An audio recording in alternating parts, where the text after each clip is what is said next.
जय जगन्नाथ मो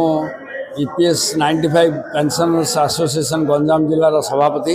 रमेश चंद्र साहू आमर एठी आज वार्षिक सम्मेलन अनुष्ठित होता महाराष्ट्र आमर एनएसी जो नेता माने आसते कमांडर अशोक रावत एवं तांकर साथी माने आमर सारा भारत में ईपीएस 95 पेंशन होल्डर जो अच्छा सर्वनिम्न पेंशन सरकार 1000 टंका जो धार्य कर आजिकाली महंगा जुगरे जड़े वृद्ध वृद्धा 1000 टंका चलिया केते कष्टकर सेटा सरकार हृदयंगम करने उचित। प्रधानमंत्री को मध्य मोर विशेष निवेदन जे आमर बुढ़ा मानकर कथा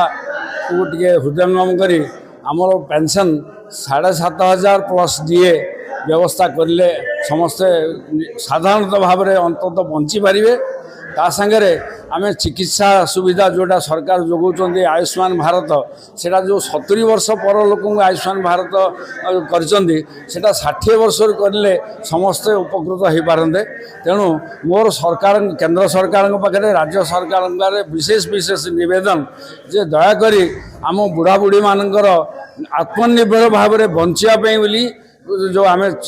संघर्ष करुचु तापाई उचित पदक्षेप नियंतु। गंजाम माटी संघर्षर माटी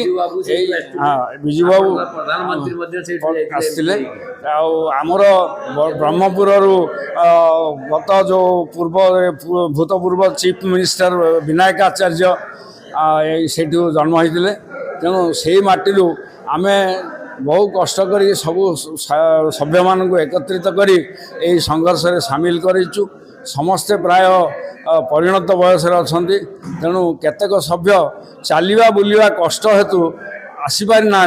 किंतु आम जहाँ हो गंजाम जिलूर 30 रु ऊर्ध्व प्रतिनिधि आम आसी आज ये जोगदे आठिकार व्यवस्था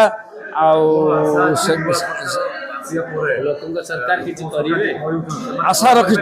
रखीचु लोक सरकार किसी करेंगे। आमर माननीय मुख्यमंत्री मोहन चरण माझी महोदय आम बोली प्रधानमंत्री को टे निवेदन करेंगे। या पूर्वर श्रीजुक्त नवीन पट्टनायक आम निवेदन कर चिठी लिखी धर्मेंद्र प्रधान आम चिठी लिखी अपराजिता षडंगी मैडम आम चिठी लिखी तेणु से समस्त को मु पुणी थे अनुरोध करुच्ची जे आम मानकर दाबी उचित मन करी किसी आम व्यवस्था करंतु।